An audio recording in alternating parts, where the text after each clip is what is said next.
Hello students, wishing for your good health. Today I am going to teach you chapter number 10 of your Gulmohar book, and the name of the chapter is One Friday Morning.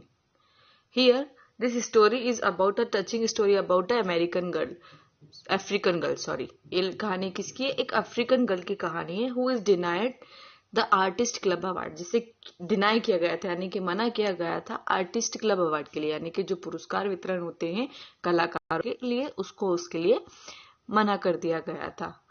अब उसको क्यों मना गया था वो हम इस story में जानेंगे। This story about one Friday morning. One Friday means होता है एक दिन, शुक्रवार की बात है ये, ठीक है, शुक्रवार सुबह के बारे में ये कहानी है। Nancy Lee Johnson is an African whose family has moved to America many years ago. Nancy Lee Johnson कौन है? एक अफ्रीकन लड़की है जो कि कई साल पहले जिसका परिवार कहाँ शिफ्ट हो गया है? अमेरिका में शिफ्ट हो गया है। In school she is encouraged by her art teacher Miss Dietrich. उसके स्कूल में वह अपनी शिक्षक मिस डाइट्रिज के द्वारा कई बार प्रोत्साहित की जाती है। One of our best picture has been entered in a contest. तभी उनमें से सबसे अच्छी, जो उसकी सबसे अच्छी तस्वीर होती है, वह प्रतियोगिता में उसको प्रवेश मिल जाता है। Does she win the well known artist club award? क्या उसे वेल नोन मतलब कि कई सारे कलाकारों में से, जाने माने कलाकारों में से क्लब पुरस्कार जीता उसने? हम इस स्टोरी में जानेंगे।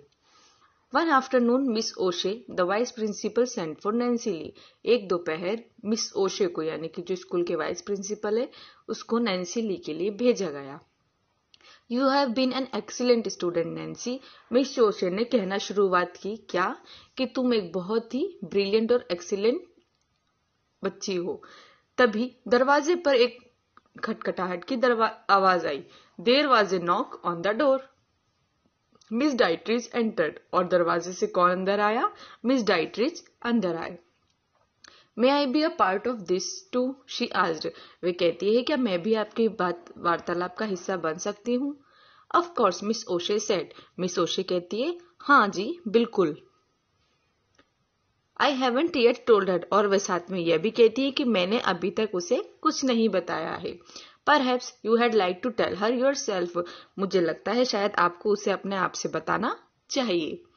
Miss Dietrich always direct said. लेकिन जो मिस डाइट्रिज होती है वह हमेशा स्पष्ट और साफ बात करती है। तो वह कहती है, your picture has won the artist club award. और वह जॉनसन ली को बताती है कि तुम्हारी पिक्चर आर्टिस्ट क्लब अवार्ड के लिए चुनी गई है। The slender brown girl's heart jumped and tears came out of hers. Here is the student. Slender means होता है पतला दुबला, या जो डेलिकेट पर्सन होता है उसे हम बोलते हैं स्लेंडर, ओके। तो वो जो पतली दुबली सी सहमी उसी लड़की थी, हल्के भूरे रंग के बालों वाली, और वो खुद का रंग भी जो हल्का भूरा था।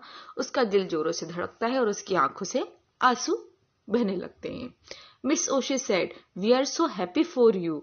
वे कहती हैं कि मैं तुम्हारे लिए बहुत खुश हूँ, Miss O'Shea. The elderly white woman shook her hand warmly while Miss Dietrich beamed with pride. जो elderly woman है यानी कि जो बुजुर्ग श्वेत महिला है, व्हाइट वुमेन मीन्स होता है जिनका रंग फेयर हो, ओके। तो उनको बोला गया है कि जो श्वेत रंग की बुजुर्ग महिला थी, उन्होंने खुशी से हाथ मिलाए, और जो मिस डाइट्रिच थी, बीम्ड विद प्राइड, वे गर्व से वहां पे खड़ी थी। Nancy Lee was asked to think about what she would say at the Friday morning assembly. However, Nancy Lee भी सोच रही थी कि वे शुक्रवार सुबह विधानसभा में जो घंटी का जो घंटा होगा, उसमें मतलब जो हवर उसे मिलेगा, मैं उसमें क्या कहूंगी। When the announcement would be made, जब मेरे नाम की घोषणा की जाएगी। नैन्सी प्लान टू से आई वॉन्ट टू थिंक। और नैन्सी क्या कर रही थी? उस चीज के लिए खुद को तैयार कर रही थी कि मैं कैसे वहां पे सबका सामना करूंगी और क्या कहूंगी, यानी कि जब स्टेज पे उसका नाम बुलाया जाएगा।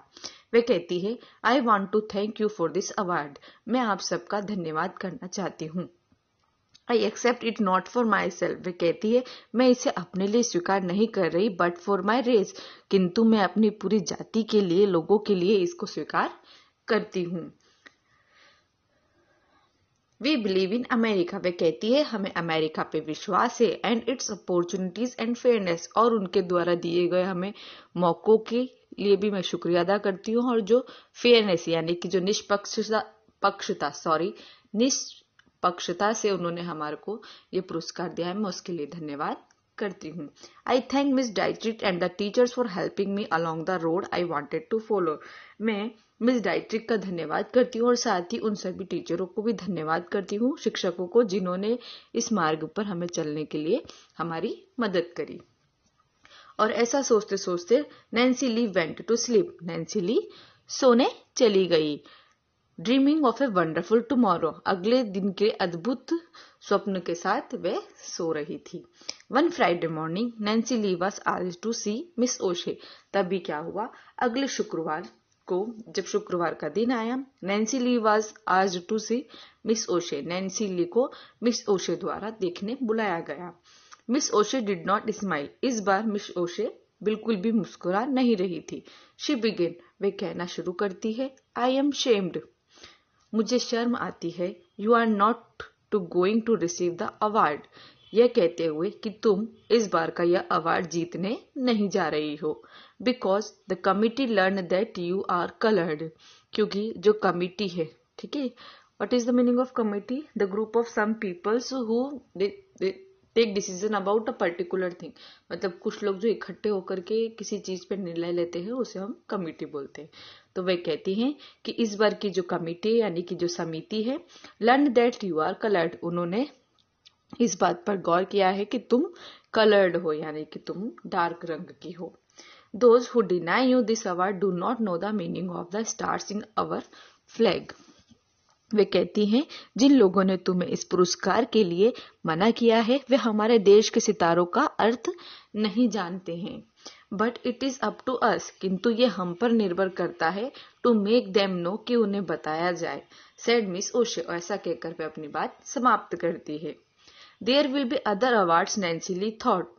नैन्सी ली विचार करती है और खुद को सांत्वना देते हुए कहती है कि कई अन्य पुरस्कार भी होंगे जो मैं हासिल कर पाऊंगी। This won't keep me down, ये एक अवार्ड मुझे नीचे नहीं कर सकता। But when I am a woman I will fight to see that this things don't happen to other girls as this has happened to me. वे कहती है कि जब मैं बड़ी हो जाऊंगी और महिला बन जाऊंगी, I will fight to see, मैं इस चीज के लिए लड़ाई करूंगी, that this things don't happen to others, कि ये जो मेरे साथ हुआ है वो किसी अन्य लड़कियों के साथ ना हो। So here is the end of the story. Hope you understand the story. Thank you. Thanks for watching.